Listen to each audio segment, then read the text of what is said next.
Donc quand tu fais le chemin là, de l'envol, ce moment où tu es pour toi et tu pars comme ça, il n'y a plus un jouet public presque. C'est vraiment toi qui es dans ton délire.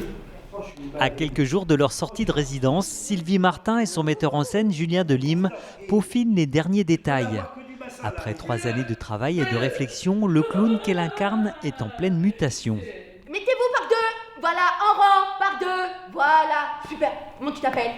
Le travail artistique a évolué, on est passé par différentes phases, différentes couches, et il y a dans ce travail un brin ou un gros grain de folie qu'on ne retrouve pas dans les clowns que j'ai pu proposer, comme par exemple dans Blue, ou alors l'année dernière sur La rencontre d'Aimé et Paulette. Mais là, on touche vraiment à quelque chose de plus profond encore, de plus intime.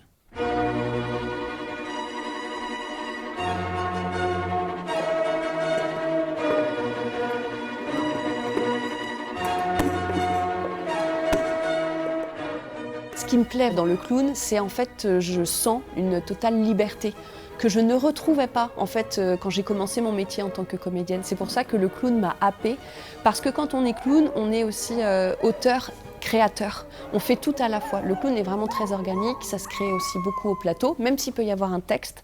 Là, c'est vraiment quelque chose qui émane en fait du comédien finalement. Poétique et colorée, cette clown artiste peintre va à la rencontre du public.